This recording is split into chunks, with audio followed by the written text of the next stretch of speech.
affeertaniif.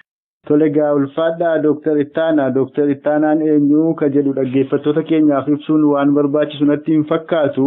Irra jireessi Oromoo Dooktar Ittaanaan eenyu akka ta'an beeku jenneetuma abdanna. Kallattumaan gara maree keenyaatti deemna. Akkuma waliin quba qabnu egaa Oromoon yoo xiqqaate waggaa 150 lakkoofsiseera erga koloneeffattoota mootota Habashaa jalatti kufee.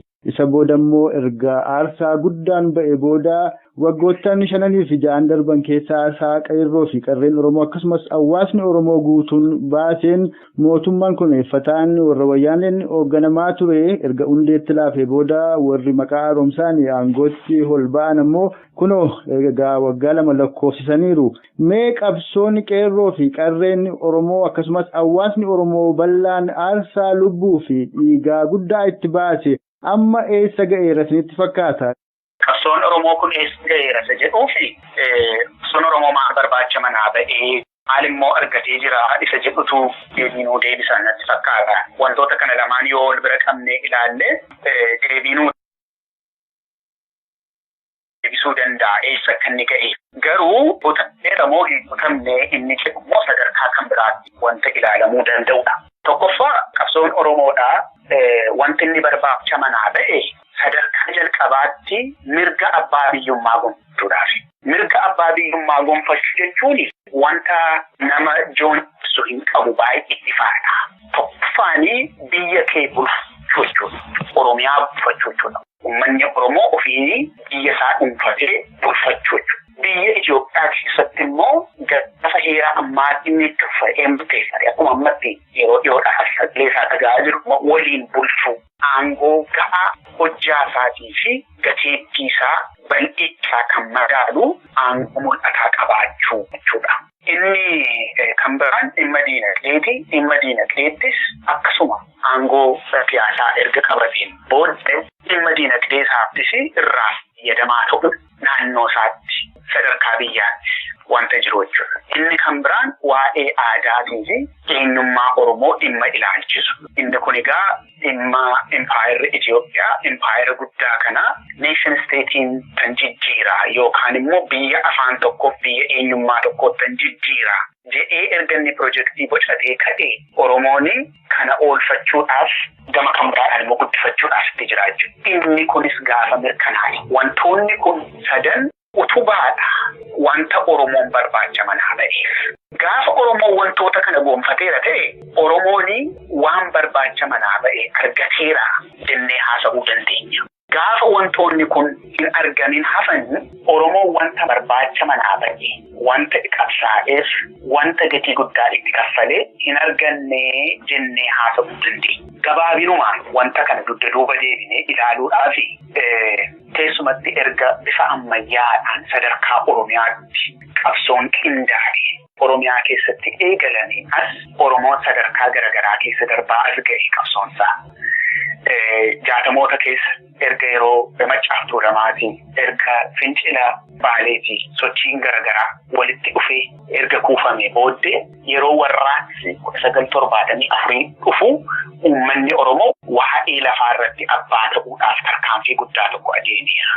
Kana wanta waakkachuun danda'amu miti yeroo mareet laaraashuun gaafatamu yeroo qotee bulaan lafa abbaa haa ta'u yeroo jedhametti gara fuulduraatti adeemeera.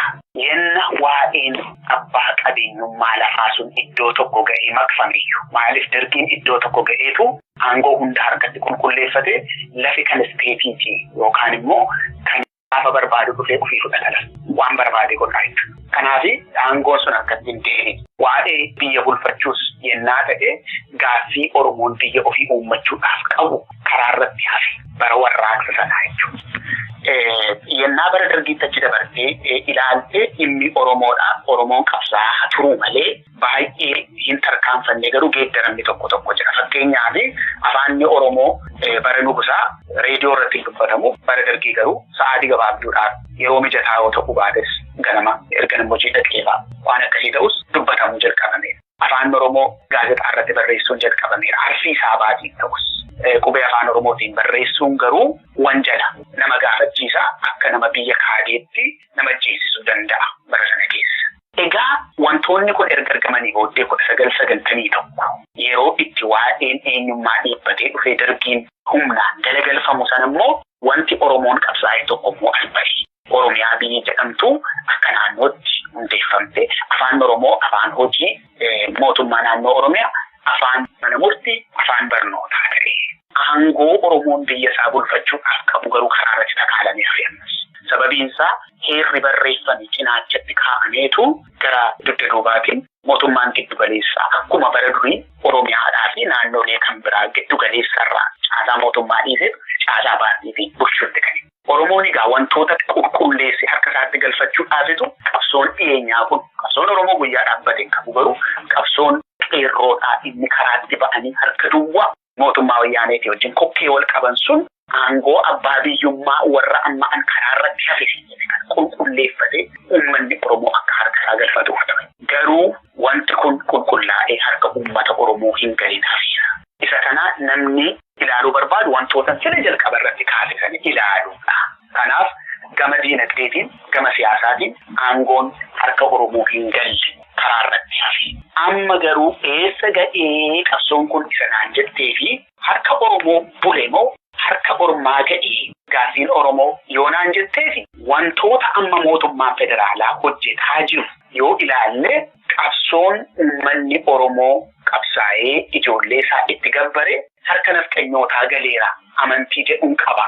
Harka nafxanyootaa galeera akkamittiin jettaa yoo naan jette wantoota ifaan ifatti mootummaan federaalaa hojjetaa jiru seera inni baafate waa'ee eenyummaatiin daangaa dabalate ritoorikii dubbii inni dubbatu ulfina inni naannoleedhaaf qabu ilaalcha inni uummata Oromootiif qabu ilaaluudha. Gama kan biraadhaan immoo maal tarkaanfachiisuu akka inni barbaadu adeemsa akka inni deemuu barbaadu mootummaa kana ilaaluudha.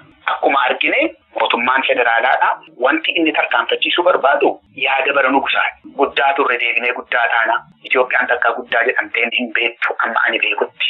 Biyya itti Oromoonii fi sabaa sablammoonni keessatti salphatanidha seenaa Itoophiyaa. Seenaa itti saboonni ishee mirga hundumaa qulqullaa'anii qaban. Garuu bara itti ulfaanni inni jedhu sun bara itti nugusoonni aangoo argatan yoo jenne hin deemsisa. Kanaafi ritoorikii akkasii hunduma isaa yoo walitti qabdee ilaalte yaada bara nugusaa sana tarkaanfachiisuudha wanti mootummaan federaalaa qabatee jiru. Mootummaan federaalaa yaada kana tarkaanfachiisuu duwwaa miti. Naannolee keessattis akka inni hundee godhatuuf wanti kun akka inni gadi bu'uuf waa'ee afaanii ilaalchisee waa'ee diinagdee ilaalchisee waa'ee caasaa mootummaa ilaalchisee wanti mootummaan federaalaa naannolee to'achuudhaaf godhu hunda isaa yennaa ilaalte yaada bara nugusaa akka inni biyya dhaaluuf hojii hojjetamaa jira. Gama kan biraadhaan mirgi sabootaa akka inni hin kabajamneef akka inni gara dudduubaatti deebi'uuf hojii guddaatu hojjetamaa jira.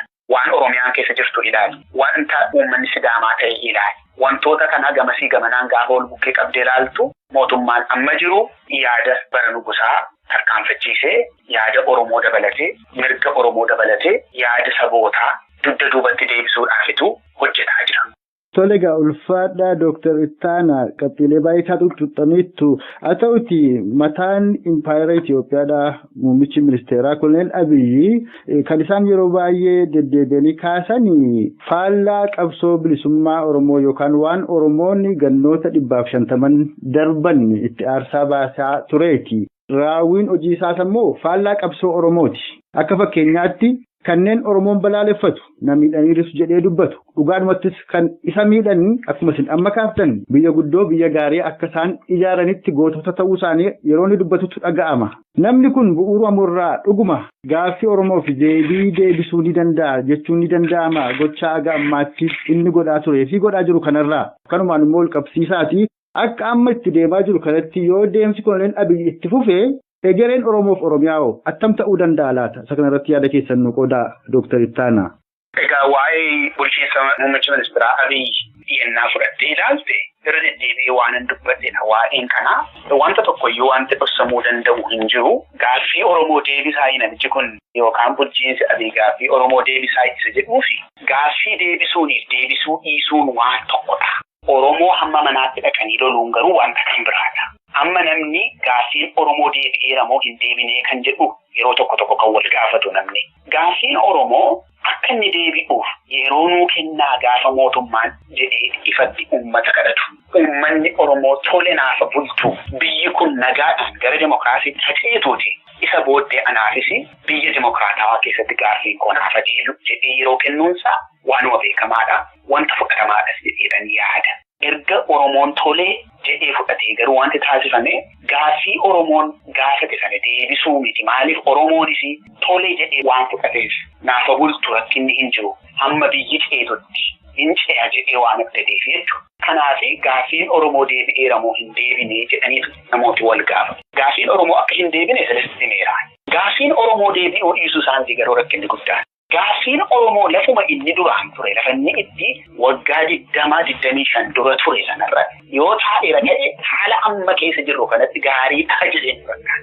Haalli keessa jirru amma garuu wanti mootummaan federaalaa hojjetaa jiru isa Oromoon dur qabu harkaa buusuudha hojjetaa jiru. Isa Oromoon dur qabu harkatti diigeetu mancaasee Oromoo lafa yaada bara nugusaa duriitti deebisuudhaaf hojjetaa jiru. Maaliif naan jedhu mootummaan naannoo Oromiyaa filaa kan inni ittiin adeemuu qabu, kan inni ittiin hojjechuu qabu yaada uummanni Oromoo jedhu, yaada uummanni Oromoo naaf hojjeta jedhee eegu ture. Amma garuu mootummaan naannoodhaa jiru giddu galeessarraa waan itti kennamu fudhateetu fidee hojiirra oolchu. Yoon achi keessa galee wanta baay'ee dheeraa waan ta'eef achi keessa garuu giddu galeessarraa gaggeeffateetu dhufeetu Oromiyaa irratti hojii hojjeta. Kana duwwaa miti propoozaalii dhiyaate ilaala afaan Oromoo dhiibbachaa afaan Amaaraa daa'imman Oromoo hamma kutaa tokkotti dhufanii barsiisuudhaaf wanta hojjetamaa jiru. Isa kana duwwaa miti. Sadarkaa biyyaatti faallaa yaada Oromoo isa hojjetamaa jiru ilaali. Fakkeenyaaf adeemsa keessa naannolee diiguudhaaf keessumatti Oromiyaa diiguudhaaf labsiidha kan ba'ee taa'aa jiru. Iccitiidhaan miti wanti kun kan hojjetamaa jiru.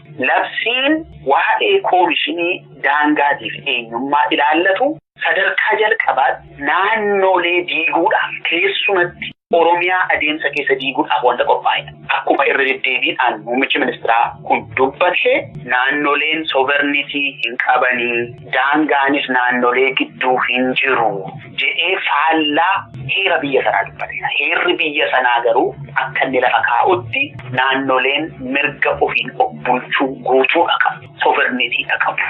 Daangaas qabu. Daangaa duwwaan casseedha qabu yookaan immoo paarlaamaa naannoo qabu. Pirezidantoota qabu. Seera mataa isaanii qabu. Kanaaf sovernitii qabu naannoleen akka heera biyya kanaatti. Amma wanti mootummaan kun godhaa jiru garuu isa kana bulchanii boruwaatti dabalata jedhu tun ta'in isa amma Oromoon harkaa qabu kan harkatti diiguudha. Yennaa mootummaan akkasii aangoorra bulee maaltu ta'uu danda'a isa naan jettuufi raaga sirraabu garuu fuulduree keenyatti wanta anaannatti mul'atu tokko dubbachuu nan danda'a. Bara nugusaa keessa immeejii Oromoon qabu beekamaadha. Bara nugusaa keessa akkitti uummati Oromoo ilaalamaa ture beekamaadha. Keessa dabarree adeemee waan ta'eef. Yenna hojii sanatu as deebi'a jennee yaadne yookaan mootummaan kanan deebisa jedhee yennaa yaade rakkina cimaatu nutti as adeema. Tokkoffaa uummanni kun fudhataan jiru fudhachuus hin qabu. Lammaffaa yaadni ittiin Oromoo akkasittiin bocnee keenya naannoo isaatti naqdee isaa siyaasa isaa jedhamu kuni rakkina guddaadha fidee dhufuuf adeema. Maaliif yoonaan jette mootummaan bara nugusaa suni karaa mataa isaatiitiin Oromoo hiyyoomseetu bitaa ture. Sirni nafxanyaa amma jiru garuu baay'ee kasaaree siyaasni isaa gatii akka qabne argee kufee lafa ture waan ta'eef deebi'ee aangoo mootummaa kan qabatu yennaa ta'e qulqullaa'ee jechuudha. Already namni muummicha ministeeraa ta'e yaada isaaniitiin adeemaa jira. Garuu caasaan mootummaa qulqullaa'ee harka nafxanyootaatti gala taanaani traajedii biyyoota garaagaraa keessatti argine caalaatu nutti dhufuu danda'a. Kun garuu hin ta'a hin deemsisa jedhee ani hin fudhadhu gama kootiin.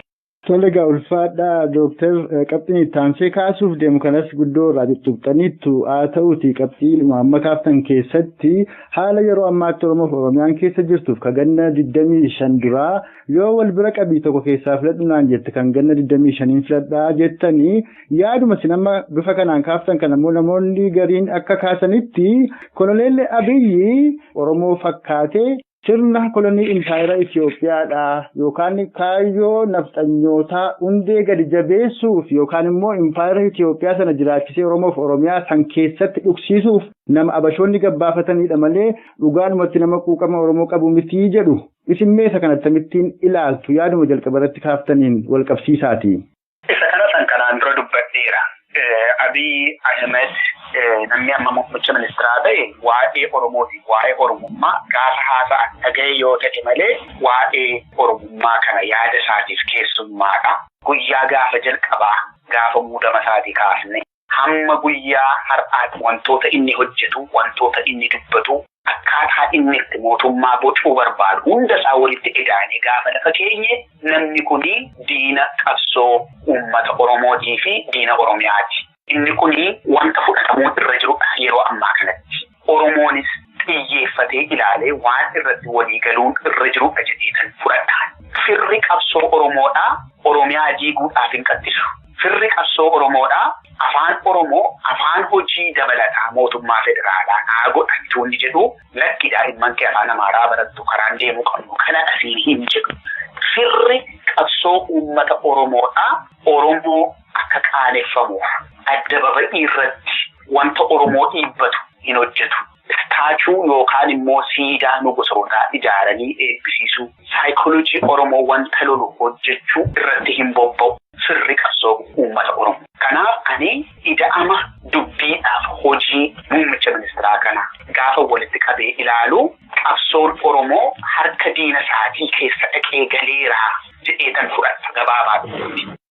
Egaa ulfaadhaa Dooktar dhimma amma waa'ee kanarratti kanaan dura Dooktar Biraanuu Naggaadhaa dubbatan yeroo ani kiiloo 4 deemee bakka teessoo mootota durii daawwadhu teessoo argee yeroonni Dooktar Abiyyiin gaafadhu siidaa gagaa irraa hojjedheen teessoo Minilikii irra kaa'aa kan Haile Sillaasees akkasuman godha. Maaliif barbaachise immoo jennaan sababni isaa dargaggoota Oromootu seenaa Oromoo hin beekanii yeroo kana arganii isa Minilik diina Oromootiif maarree jedhan sana dagataniitu Minilik akka inni Oromootti dhiyaataa ture yeroo arganii ni qabbanaa'u naan jedhee dubbateera Dooktar Biraanuu Naggaadha. Namni Dooktar Biraanuu Naggaa jedhamu kun ammoo kanumti akkan qabsoo keessa seenu na taasisee Oromoonni ganna 14 aga ganna 80 jiran mana hidhaa keessatti kan isaan dubbatanii waa'ee impaayera Itoophiyaa diiguuti isa kanaafan qabsootti seenee nama jedheedha. Diina qabsoo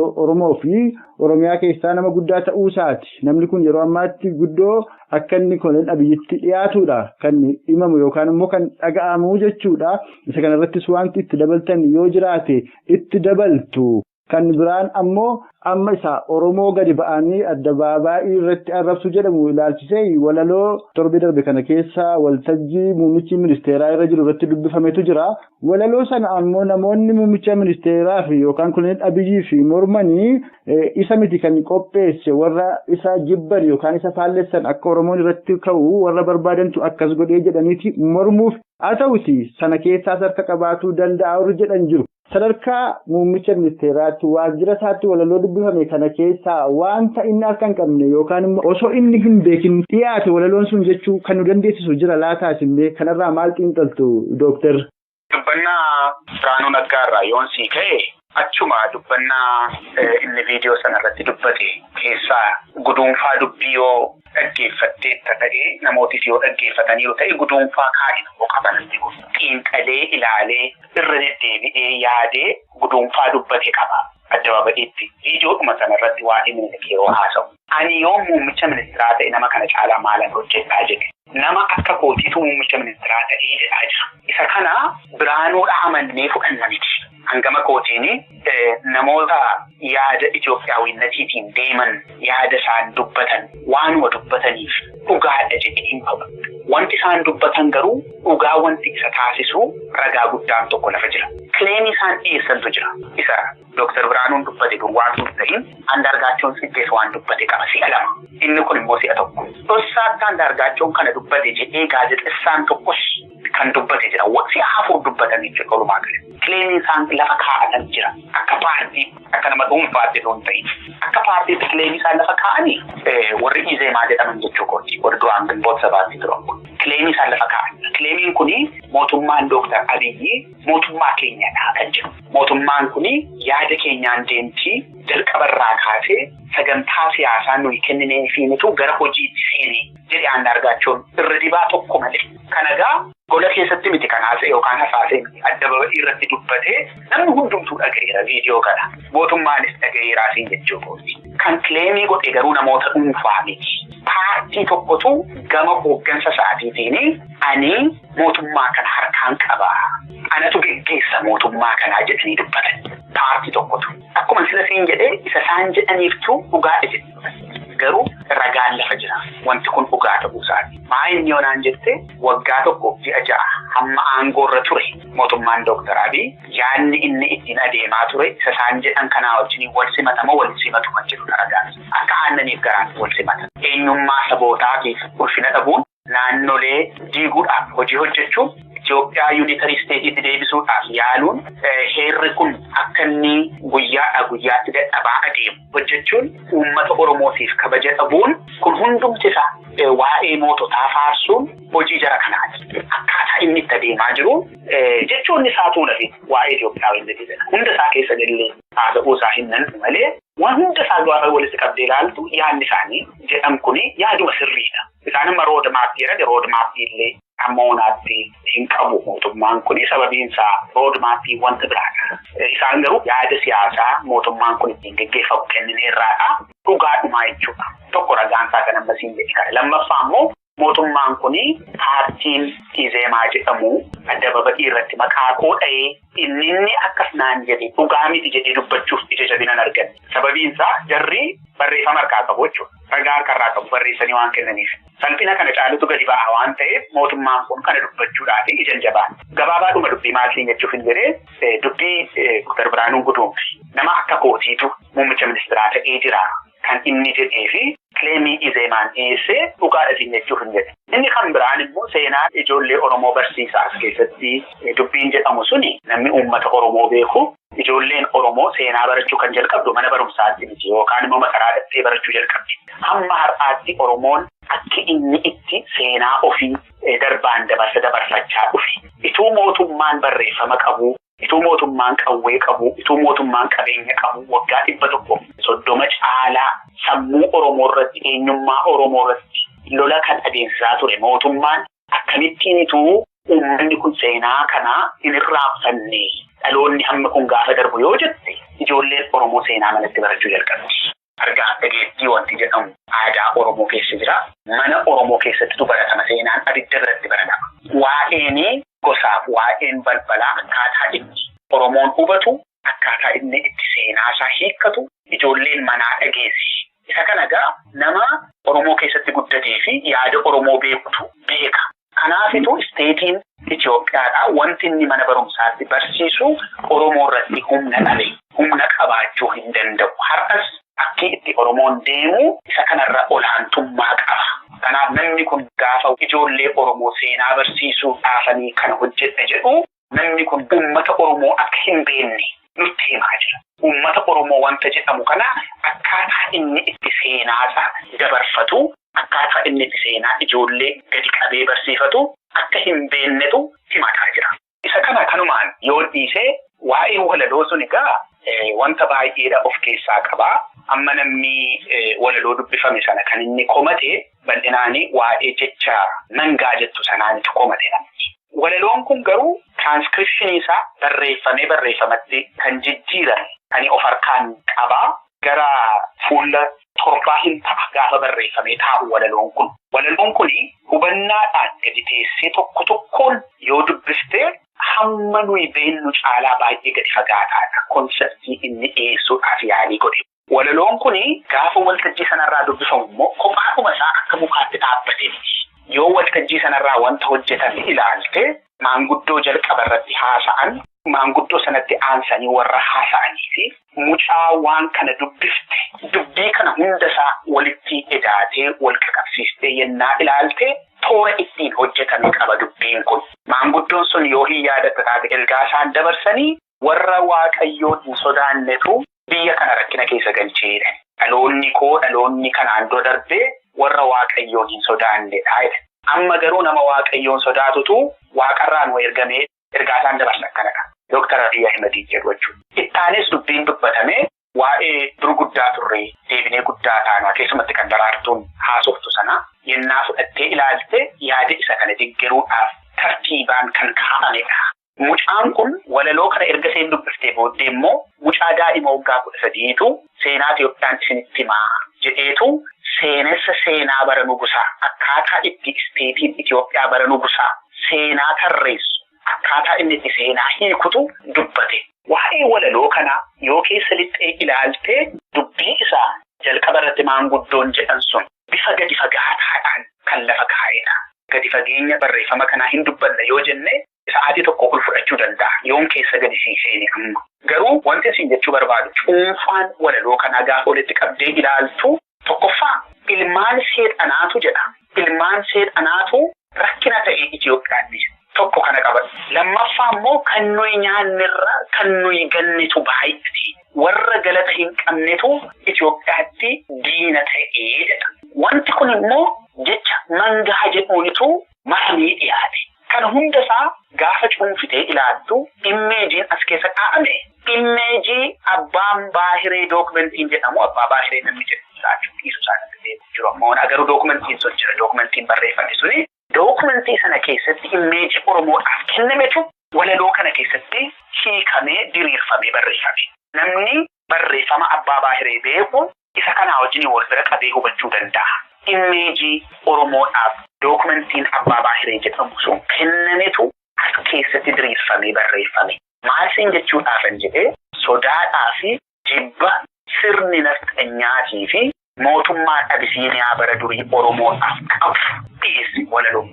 Isa kana namni yoo barbaade dookumentii kana dubbisee kan abbaa baahiree wajjin wal bukkee qabee yaaduu danda'a.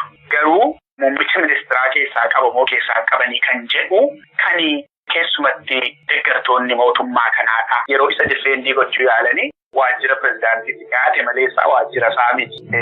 Inni keessaa hin qabu waan jedhu haasa'uu yaadu. Garuu muummichi ministeeraa waltajjii irra taa'ee yeroo harka rukutu argineerra isas miti dubbii guddaan. Muummichi ministeeraa ayyaana sana irratti wanta taasifamu tasumayyuu quba hin qabu. To'annoo isaatii ala jiraa jechuun garuu isaaf arrabsoo guddaadha. Arrabsoo guddaadha. Muummichi ministeeraa ta'ee namni tokko waltajjii ayyaana jalbuntii irratti wanta hojjetamuudhaaf adeemu anoo hin beekuu akkuma keessummaa alaa namni adeemee dhufuun adeemee dhaqee achi taa'e jechuun tokkoffaa isaaf arrabsu. Lammaffaa immoo namuma dhaga'uufiyyuu wanta bitaacha maaliifi kana hubachuu hin dandeessanii waan jedhu of keessaa qaba waan ta'eef. Akka kootti wanta kana kan akka inni qophaa'uuf yaada dhiyeesse. Wanta kana kanii bajeta ramadeef kan beekamtii kenneef kan namoota ramadeef muummicha ministeeraa kanadha. Yaadatta yoo ta'e aartistoota Itoophiyaa jedhee kanaan dura inni aartistoota warra afaan Amaaraa haasa'an qofa gaafa nuti qabusi ministeerri aadaa fi tuurizimii gadi ba'ee lakki dogoggora kooti muummicha ministeeraa miti sirrii miti kun muummicha ministeeraati kan waltajjii sanas qopheesse kanas kan qopheesse. Kanaaf inni kun keessaa hin qabu jechuun tokkoffaa isa arrabsu. Lammaffaa immoo nama dhaga'eeniyyuu isin lakkii uummata xiqqoo akkasii hubachuu hin dandeessanii waan jedhu qaba waan ta'eef guutummaadhaan guutuutti fudhatama hin qabu dubbiin kun. Yaadni jarri kun dubbatanii itoo dubbannu yaada haaraa miti. Amma fakkeenyaaf mootii torbaffaadha naan jetteetti haati koo waaqayyo natti meera akkan mootii ta'uu kan jedhu har'a miti kan dhaga'ame kanaan dura beekamaa jechuu kooti. Kanaaf inni kun bifa itti bara nugusii faarfamuu fi yaadni bara nugusaa dubbatamu bal'atee sagantaa of danda'u ta'ee waltajjii irraa himamuu isaati malee yaadni achirratti dhiyaate kanaan dura waanuma muummicha ministeeraa haasa'aa ture waan ta'eef inni keessaan qabu jechuun fudhatama hin qabu. Kan qopheesse iyyuu abbaan yaada kanaayyuu isa dhaayeen fudhata. Tole gaaf ulfaadhaa dooktarri isa kana kanumaan dura dabarreetu amma immoo gara tokkummaa Oromootti dhufna. Muummichi ministeeraa Impaayera Itoophiyaa gara aangootti dhufee egaa osoodhuma guddooyyuu hin bubbulle. Mormii gara lixa Oromiyaa Maccaa akkasumas gara Gujii jiru sana irra aanuudhaaf Oromoonis akka walii hin dirmanne taasisuudhaaf akka ijootti kan inni itti fayyadame yoonni gara lixa Oromiyaa Maccaa Wallaggaa dhaqee achitti du'ee kana booda Jimmaa fi Wallaggaan Oromoo tokko ta'uu hin danda'an Wallaggaa fi Arsiin Oromoo tokko ta'uu hin danda'an jedheetu kutaalee Oromiyaa kan biraas maqaa dhadha'e. Addanarratti kan Jimmaa jirus Oromoo Maccaati. Kan Wallaggaa jirus Oromoo Maccaati. Iddoo kanatti kan nu arginu Oromoodhuma Maccaadhuma ilmaan haadhaaf abbaa tokko akkuma Oromootti juutee warra kana iyyuu gargar qoodeera namni kun. Sana keessatti kan inni fayyadame yeroo inni Oromoota Maccaa irratti xiyyaara bobbaasee kutu sana Oromoon kutaa biraa akka hin dirmanne taasisuu fi kan jedhamutu jira. Kan biraan ammoo tibba darbe kana keessa Oromoonni hordoftoota amantaa Ortodoksii ta'anii dhimma gaaffii afaan Oromootiin waaqeffachuu isaan kaasan ilaalchisee waan inni dubbate waldaan Ortodoksiidha. Kanaan duras biyya turte ammas biyya taate itti fufti jedhee hin qoqqoodamtuu jedhee kabiraan ammoo hordoftoonni amantaa kabiraadha waldaa yookaan bataskaana Ortodoksii kabajuun mirga qofa osoo hin ta'in dirqamadhaas ka jedhee dubbate qaba. Meegaasa kana isaan jalqaba Oromoota maccaa yeroo rukutuudhaaf deemu akka Oromoo guutuutti tun ta'in maccaadhumayyuu addaan qoode sanaafi kan inni immoo waldaan Ortodoksii kana duras biyya turte ammas biyya akkuma jirtutti itti fufti jedhe kan akkamittiin ilaaltu. Dhimma amantaa kana irratti ammoo waltajjii baatii 7 yookaan baatii 6 dura qopheesse irratti diinonni keenya kana booda ajandaalee ittiin nu laaffisan yookaan nu dadhabsiisan yookaan uummata keenya walitti buusan hedduu qopheeffatanii jiru. Isaan keessaa kan isin dhiyootti dhageessan amantaadhaan addaan qoodanii walitti buusuu jedhe. Waan amma ta'e kanaaf isanni yeroo sana raage sanatti akkamittiin ilaaltu? Addaan qoqqoodama deemaa jiru kana karoorfatanii waan isaan godhaa jiran hin fakkaatu. Yoon bakka akkasii dhaqee nan ajjeefamaa. Kanarraan kan ka'e immoo Oromoon walirratti duuleetu wal rukutaa wanti jedhamu suni jalqaba irratti safuu Oromoo kan cabsedha. Namni paartii Oromoo keessa jiru namni Oromoo maqaa dhaatu kan akkasittiin adda baba'iitti wanta nama walitti buusuu danda'u gadi ba'ee dubbate Oromoo keessatti isa jalqabaati. Kana dura waan safuu cabse akkasii namni dubbate hin jiru. Waa'een Dooktar Abiyyi waa'een mootummaa isaatii kun akkaataa inni itti waa'ee Oromootiif Oromiyaa ilaalu akkaataa itti diinni Oromoo itti ilaaluudha lafi inni itti jedhu tokkotu jira. Waa'ee kanaaf ani gama kootiin akka nama tokkotti qabsaa'aa kamiifiyyuu yookaan immoo nama siyaasa adeemsisu kamiifiyyuu wanti ani dhiifama gochuu hin dandeenye tokkummaa paartiilee yookaan tokkummaa gurmuuwwan siyaasaa Oromoo bira darbee tokkummaa uummata Oromoo biratti nama hojii hojjetu. Uummata Oromoo tokkummaasaa nama gaaffii keessa galchu. Namni dhiifama godhamuu hin qabne. Tokkummaa uummata Oromoo isa inni waggoota 100 baay'ee itti dadhabee ijaarrate impaayirri Itoophiyaa immoo jaarmiyaalee irratti ijaaree addaan diiguu irratti hojjete sana deebisee ijaarrachuudhaaf immoo hojii inni itti dadhabe sana uummati kun akka uummataatti siin jedhama. Amma waa'ee gurmuu siyaasaati. Akka uummataatti Oromoo addaan namni qoodu. Namni an dhiifama gochuuf hin dandeenye nama akkasii. Kanaaf yennaa ani akkas ta'ee inni sun akkas ta'a inni kun anarra goraa inni sun abalurra goraanii tokkoffaa akkuma sila siin jedhe safuu Oromoo kan cabsedha. Lammaffaa immoo qabsoo Oromoo keessatti iddoon qabu kun. Ijoolleen Oromoo baha Oromiyaa irratti bara ABO'n qawwee fudhatee ka'e yeroo diinni isaanitti dhufee warri Musliimaa as goraa warra Kiristaanaa duwwaa ajjeefnaa jennaan hin ta'uu. Uummati keenya hirbuu tokkummaa qaba. Iddoo nuyi har'a girgir baanee inni tokko fayyee inni tokko du'u har'a walii wajjin hin duuneetu dhiiga keenya irratti lafee keenya irratti tokkummaan uummata keenya jabaatee biqila jedhanii walii wajjin hin biyyoo nyaadhan. Wareegama ijoollee goota akkasii ijoollee qaalii akkasiitti quba dha'ee Dooktar Abiyyi. Qabsoo Oromoo baroota dheeraa lakkoofsise kan Oromoon itti gatii guddaa kaffale tokkummaa uummataa fi jedhadhaan. Isatti quba dha'e safuu Oromoo dhaqee tuqe yaadni Dooktar Abiyyi yaada diinaatii kan hin jedhuufan tokko kanaati. Waa'ee tokkummaa Oromoo ilaalchisee isa kana jechuu nan danda'a. Gaaffiin kenni lammataa. Egaa mana sagadaa Ortodoksii keessatti gaaffiin dhiyaate gaaffii Oromummaati gaaffii eenyummaati. Kuni jaarraa 21ffaa keessaa uummanni tokko afaan kootiin waaqeffadhaa afaan kootiinanii mana sagadaa koo bulfadhaa jedhee yeroo gaafatu kun biyya lafaa irratti yeroo ammaa kana wanta deebii argate raawwatedha. Jira jedhee hin amanu wanta akkasii.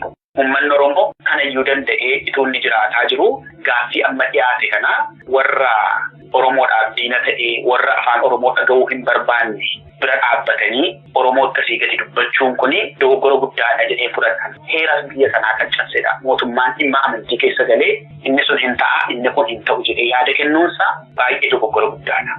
Lammaffaa immoo immeejii Abiyyii fi namoonni isa fakkaatan ittiin adeemanii immeejii mootummaan bara nugusaa Oromoodhaaf kenne.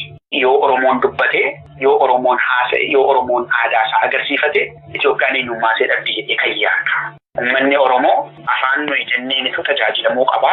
Eenyummaa nuyi isaaf kennineenitu jiraachuu qaba yaada jedhu sana. Isan sila sii kaase. Kanaaf warri achi keessa jiran qaanii tokko malee yeroo isaan kana morman muummichi ministeeraa immoo jara kana bira goree warra gaaffii kana dhiyeessan oromummaa isaanii dhaabbatanii warra dubbatan kana loluunsaa sirrii miti gaaffiin keessan jechuunsaa kuni maal dhibdee guddaa wanta hojjetamedha. Gama kan biraadhaanii ortodoksiin biyya taasiftuuf tokkummaa ta'e akka tuqamu hin barbaanne kan inni jedhee dubbate suni yaaduma bara nugusaati.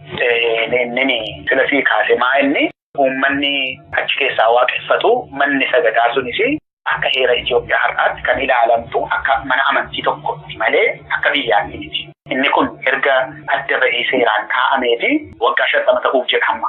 Kanaaf isa kana duubatti deebi'anii faallessuudhaan akka waan mootummaanii fi manni sagadaa wal makaa ta'eetti meemorii madaa guddaa qabu keessumatti amantaa Islaamaa laalchisee madaa guddaatu jira waa'ee kanarratti. Hammam akka dubbiin kun sensitiivii ta'e hammam akka namoonni itti miidhaman lammiileen biyya hammam akka itti miidhamanii fi fooyyofneerra biyyi keenya gara fuulduraatti tarkaanfatteetti lafa isaan jedhan irraa waggaa 50 caalaa kan dugda duubatti nu deebisee rakkina kan biraatti jirudha. Kanaaf kuni karoora Dooktar Abiy gaaffiin Oromoo akka hin deebine duwwaadhaaf itoo hin ta'in akka inni dugda duubatti deebi'uuf hojii inni hojjetuuf agarsiiftuudha jedhee namana.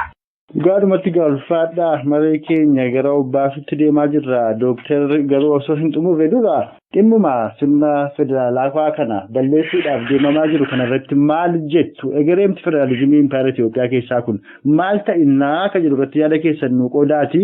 Dhimma Oromoo fi Oromiyaa irratti immoo waan as deemaa jiru kanarratti immoo maaltu falaa? Hayyuu Oromoo irraa maaltu eegama? Qeerroo fi qarree Oromoo irraa maaltu eegama? Akka hawaasaatti hawaasa Oromoo irraa maaltu eegama? Balaa as deemaa jiru kanarra aanuuf akkasumas isa itti qabsaanii aarsaa itti baasan sana bira ga'uuf maal godhamuutu irra jira akka jedhu irratti immoo yaada keessan nuuf laattu. Federaalizimii saddaneessaa kuni biyyi Itoophiyaa walii wajjin jiraachuudhaa fi filannoo kan biraa waan hin qabneef waan itti seenamedha malee wanta leksharii wayii miti. Kanaaf namni kana tuttuqu balaasaas waan beeku natti fakkaata. Keessumattiyyuu rakkina inni saboota irratti fidu waan beeku natti fakkaata. Deebiin isaas immoo maal ta'uu akka danda'u waan hubatu natti fakkaata. Namni waa'ee kanaa tuttuqu. Akkuma silasiin jedhe dubbiin kun baay'ee tuttuqamaa jira. Baay'ee akka inni miidhamu taasifamaa jira. Amma onaa garuu uummanni biyya sana Tigraay irraa kan hafe deebii fullaa'aa tokko namni kenne hin jiru. Itoo dubbannu Oromiyaan akka inni abbaa dhabe har'a. Inni isaa akka abbaa dhabe. Yaadni Ormaa Oromiyaa dhufee Oromiyaa irratti abbaa ta'aa akka jiru kan argitu gaafa federeeshinii saddaneessaa kun tuqamu Oromoon biyya sana keessa akka biyyaatti ofiis jiraate saboota biraadhaa wajjin jiraachuudhaaf isa dhumaa jedhee wanti inni fudhate kun gaafa tuqamu Oromiyaan homaa jechuu dadhabuu isaanii ragaa guddaadha. Akka Oromoodhaaf namni dubbatu hin jirre Oromiyaadhaaf namni dubbatu akka hin jirreef inni kun ragaa guddaadha. Gaafa federeeshinii saddaneessaa kun ammaa irra deddeebi'amee tuttuqamu Oromiyaan dubbachuu hin dandeenye afaan isaa luugamaadha. Sababiin isaa warri Oromiyaa irraa akka hojjetanis dhimma Oromoo harkaa qabaatanii akka deemsanis itti kenname yaada giddu galeessa irraa isaanitti himame. Waan muummichi ministeeraa jedhu hubannoodhaaf fudhatanii hojii hiikuudhaaf warra dadhabanidha. Warra kana halkanii guyyaa hojjetaa jiranidha. Isa kanaaf namni Oromoodhaaf hojjetu namni Oromiyaadhaaf hojjetu hin jiru jedheetan fudhadha waa'ee kana. Egaa federeeshinii saddaneessaa kan Hindii nagaaba jedhamu hiikni isaa Itoophiyaa hiiknaadha malee wanta biraa miti. Kan inni akkasiin jedhuuf maa inni amma Oromiyaa diddiigeetti akkan barbaadutti akka biroo gosaatti kutaadhaan qoqqoodee bulchiinsa bara duriitiin giddu galeessa irraa akka inni bulu taasisaa naannoo biraatti akkasiin godha wanti jedhamu amma yeroo keessa jiru kanatti wanta yaadamu miti. Biyyuma sanan diiga yoo jettee irraa kana feesiin jechuu kooti. Gama kan biraa ta'anii maaltu mala Oromoo taasii inni jette wanta Oromoon keessa jiru jalqaba hubachuutu baay'ee barbaachisaadha. Wal hubannaan uumamuutu irra jiraata jedheetan fudhadha waa'ee kanarratti tarkaanfii dura yookaan immoo falli keenya kana boona jechuu dura wal hubannaan baay'ee barbaachisaadha. Akkuma argaa turte waggaa tokkoof ji'a 6 darban kana keessa hojiin mootummaan amma aangoorra jiru hojjetu faallaa fedha Oromoo ta'eetu jiru kan Oromoo miidhu ta'eetu jiru Oromoon sagaleen isaa tokko hin turre waan kanarratti. Inni tokko ilma abbaa gadaatu mootummaarra jira jedha. Inni tokko immoo lakki eessasiinsi wanti kunii jedha. Amma garuu wanti kun ifa ba'aa jira waan ta'eef jalqaba isa kanarratti waliigaltee gochuuf baay'ee barbaachisaa fakkaata. Maalirratti waliigalamu tokko Oromoon waan ba'eef sana akka inni galmaan hin ga'anne akka inni karaatti jalaa hafe. Lammaffaa immoo sadarkaa kan biraatti wanti Oromoon harkaa fudhatamuudhaaf akka itti qaxxishamaa jiru. Saniyyuu immoo Ormaan itoo hin ta'in maqaa Oromootiin nama aangoo qabate caasaa mootummaa qabatee dhimma Oromoo loluudhaan qophiin qophaa'amee akka adeemamaa jiru isa kana Oromoon ija banatee argaa jira jedhee fudhata. Mootummaan amma jiru kun keessumatti Dr. Abiy yaadni ittiin adeemu yaada diina Oromooti jedheera. Yaadni ittiin adeemu yaada diina Oromoo akka ta'e irratti walii galamee jennaan Oromoon wanta hojjetatu irratti wal dhiba jedhee anti yaadu. Wanti Oromoon itti galuudhaaf akeeku wanti inni barbaadu sadarkaa biyyoolessaatti tokkuma waan ta'eef. Kanaaf aggaammiin Dr. Abiyyii fi namoota isa fakkaatanii Oromoo irratti aggaamamaa jiru. Hatattamaan dugda duubatti hin deebifamu taanaan Oromoon akka duriitti qabsaa'uu eegaluunsaa wanta hafu natti hin fakkaatu. Harka kennatee waan taa'uuf hin qabu. Oromoon falcheesaa wanta ofiisaatii falatu wanta yeroo dheeraadhaaf ta'u ofiisaatii hojjetee fixatee dhiyeeffachuutu barbaada. Isa kana keessaa immoo inni jalqabaa paartiiwwan Oromoodhaa harka wal qabachuu walitti baquutu irraa eegama jedheen amana. Waa'een paartiileen Oromoo harka wal qabachuuf walitti baquu uummanni keenya gaaffii inni jabeessee dhiyeessaa jiru keessaa isa guddaadha. Kanaaf uummata kana dhaga'anii balaa nutti aggaamamaa jiru, balaa nutti achas adeemaa jiru beekanii qabsaa'onni amma paartiiwwan Oromoo hoogganaa jiran kun gatii uummanni Oromoof isaanumti mataan isaanii baroota dheeraa baasan ilaalcha keessa galchuudhaan rakkinoota xixiqqoo wal dhabdee xixiqqoo lafa kaa'uudhaan walitti baqanii paartii bal'inaa fi gateettii Oromoo gitu uummata Oromoo biratti kan ulfina qabu tokko fudhatanii as ba'uutu irra jiraa jedheetan aman gama kanaan. Inni kuni Oromoodhaa fi fala isa yeroo dheeraatii fi fuulla'iinsa qabu fudhatee as ba'uu danda'a. Sababiinsaa Oromoodhaaf fala kan ta'u Opiidiyooti. Opiidiyoon Oromoodhaaf fala ta'uu hin danda'u. In fact, Opiidiyoon diina akka inni ta'e beekamaadha. Paartiiwwan warra gadameessa qabsoo biyyoolessaa uummata Oromoo keessaa dhalatantu warra dhukkubbii Oromoo keessaa gadi ba'etu Oromoodhaaf Oromiyaadhaaf fala ta'a. Isa kanaaf uummanni dhiibbaa isaanirraan ga'u deeggarsa isaaniif godhu itti fufuutu irra jiraata yaada jedhu qabaan. Dhugaadhumatti gaa Dooktar Ittaanaa Haftee qabxiilee kaa'amne hundumaa irrattiyyuu yaadota ijaaroo fi gadi fagoo ta'an karaa raadiyoo sagalee walabummaa Oromiyaadhaa uummata Oromoo dhaggeeffattoota keenyaaf qooduu keessaniif guddoon isin galatoonfadhaa. Gara fuula duraattis yeroo isin yaamnetti nu jalaa waattanii dhimma Oromoof Oromiyaa irratti akka nu waliin mari'attan gamanumaan isinitti dhaammataa kanarraaf guddoon isin galatoonfadhaa. Horaa bulaa. Isinis galatooma.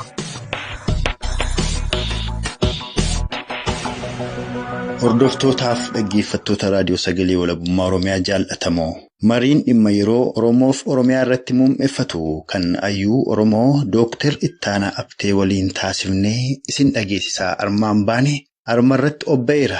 Dooktar Ittaanaa Haftees yeroo isaanii nuuf kennuudhaan yaada isaanii waan nu qodaniif irra deebinee maqaa dhaggeeffattoota keenyaan galatoonfataa. Gara fuulduraattis yeroo isaan barbaannetti yaada isaanii akka nuu qodan gamanumaan abdataa sagantaa keenya guyyaa irraa armarratti obbaafneerra. Isin dhaggeeffattoonni keenyas turtii qaataa ilaa ammaatti nu faana qabaattaniif horaa bulaa jechaa aga sagantaa keenya itti aanuun walitti deebinutti kan nagaa isinitti dhaammatu. Ana Xiiqii Dhugaasaaf gulaalaa suur sagalee raadiyoo sagalee walabummaa Oromiyaa Mo'aabuu Baatii humaan nama borii nu tolchinna.